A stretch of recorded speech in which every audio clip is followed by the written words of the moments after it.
Senhor esteja convosco. Ele está no meio de nós. Proclamação do Evangelho de Jesus Cristo segundo Marcos. Glória a vós, Senhor. Naquele dia, chegaram a Genezaré e amarraram a barca. Logo que desceram da barca, as pessoas imediatamente reconheceram Jesus. Percorrendo toda aquela região, levavam os doentes deitados em suas camas para o lugar onde ouviam falar que Jesus estava.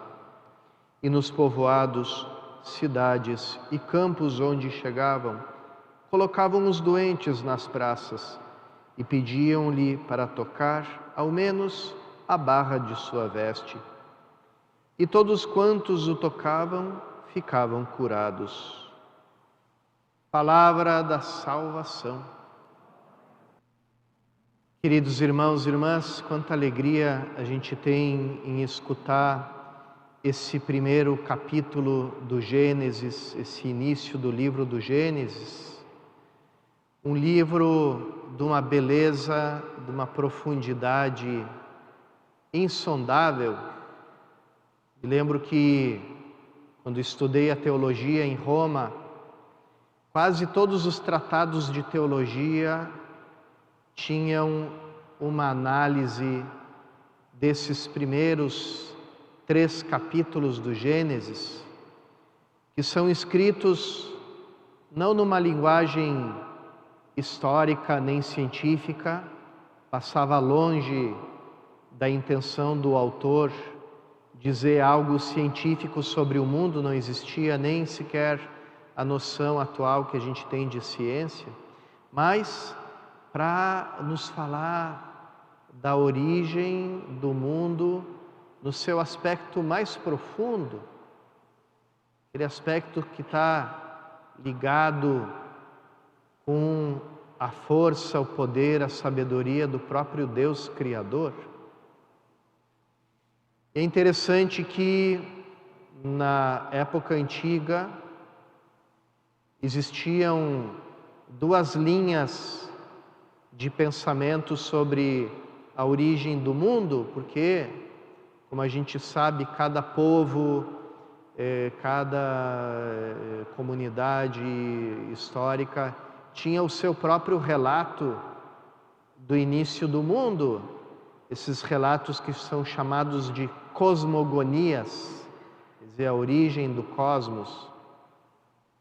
E existiam ali 2 linhas, uma, a mais antiga, a cosmogonia dos mitos, e os mitos, as mitologias, sempre apresentavam a origem do mundo como resultado de uma luta, de uma disputa feroz entre deuses, muitas vezes colocando um em contraposição ao outro, um Deus que cria o mundo espiritual contra outro Deus que cria o mundo material, um Deus que cria a luz, outro Deus que cria as trevas, um Deus que cria o bem, outro Deus que cria o mal, chamado dualismo, que existe, de certo modo, de forma disfarçada até os tempos de hoje. Se a gente pensar e for cavar qual é a origem, por exemplo, do pensamento dialético, esse pensamento de que as coisas se resolvem por meio da luta, do conflito, da guerra, a gente vai escavar eles, historicamente nós vamos chegar lá naquelas cosmogonias dualistas, né? Desses 2 deuses lutando um contra o outro. Depois tinha uma outra linha de pensamento sobre a origem do mundo, que era aquela dos gregos, justamente nesse 5º século antes de Cristo, onde se situa o texto do Gênesis que a gente acabou de escutar. Os gregos também se perguntavam o que existia no princípio. A grande busca dos assim chamados filósofos pré-socráticos, quer dizer, que viveram antes do grande Sócrates, era justamente essa: qual é o princípio de tudo? Qual é o elemento que causa todas as coisas? O que eles chamavam em grego a arché, quer dizer, o princípio.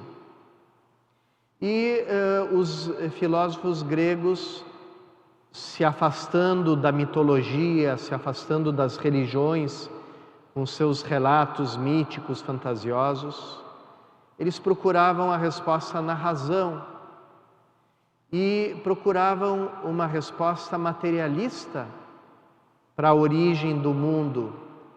Então, um filósofo dizia que a origem de todas as coisas era a água, outro dizia que era o fogo, e assim por diante. Então, cada um colocava um princípio, mas sempre um princípio material para as coisas do mundo, para toda a criação. Então, respondendo tanto a um quanto a outro, o nosso autor provavelmente era um sacerdote do Templo de Jerusalém. A gente sabe isso por causa do ritmo das palavras, da contagem das letras. Existe uma matemática oculta em cada frase, onde a soma das letras tem que dar sempre o mesmo número. Então, existe todo um cálculo um pouco secreto nesse texto, que era próprio dos sacerdotes. Então, esse sacerdote que escreveu o primeiro capítulo do Gênesis, ele dá uma resposta tanto para os pagãos, que veem o mundo como resultado de uma guerra, de um conflito, de uma briga entre deuses, como uma resposta para os materialistas gregos. E ele começa no princípio. O que existe no princípio? No princípio, Deus criou o céu e a terra. E aqui aparece esse relato cheio de paz. O mundo, o universo, ele é despovoado daquela multidão de deuses que causavam terror nos povos antigos. Se eu rezo para um Deus, será que o outro Deus vai ficar bravo comigo? E ficavam aquele terror, aquele medo de magoar os deuses. Aqui, o céu é totalmente despovoado e a gente tem somente criaturas. Deus vai criando, o autor coloca o esquema da criação de acordo com a maneira como eles pensavam que era o mundo, umas águas em cima do céu, outras embaixo, as estrelas, o sol e a lua como uns luzeiros pendurados no céu. Então, ele vai colocando em ordem a criação, mas sempre com esse clima de paz. Aqui não tem briga nenhuma, não tem a luta do bem contra o mal. Tudo é bom, tudo que é criado é bom. Ele vai repetindo como uma ladainha e ele vai criando todo o mundo visível e o invisível, sem fazer distinção entre o espírito e a matéria. Tudo é bom, o espírito é bom, a matéria é boa também. Tudo são criaturas de Deus. E ele cria sem conflito, ele cria em paz, com alegria, como um grande artista fazendo a sua obra. Cria sem se contrapor contra ninguém, sem lutar. E todas as coisas que os pagãos adoravam como deuses, o sol, a lua, as estrelas, os animais, as forças do universo, tudo isso aparece como criaturas saindo da mão desse grande artista, refletindo o seu amor, a sua bondade, a sua sabedoria. A gente tem esse quadro e hoje a liturgia nos faz para o outro quadro que a gente escutou no Evangelho, de Jesus anunciando uma nova criação. E anunciando essa criação com sinais, com gestos de amor, de cura, de misericórdia. E com isso, nos dizendo: abram o coração, porque eu começo a fazer novas todas as coisas. Eu começo aqui a criação de um novo céu e de uma nova terra.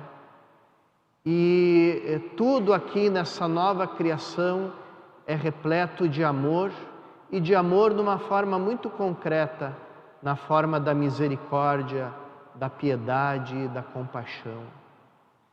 Como é que a gente acolhe essa nova criação? Nos deixando penetrar pelo Espírito de Deus, que quer em nós realizar essa mesma obra de bondade, de caridade, de compaixão, de perdão e de misericórdia. Peçamos a Jesus nessa Eucaristia que vai viver em nós, que nós vamos viver nele, que o seu Santo Espírito nos faça também nós ser anunciadores da nova criação, por meio dos nossos gestos de amor, de compreensão, de perdão, de misericórdia, de cura.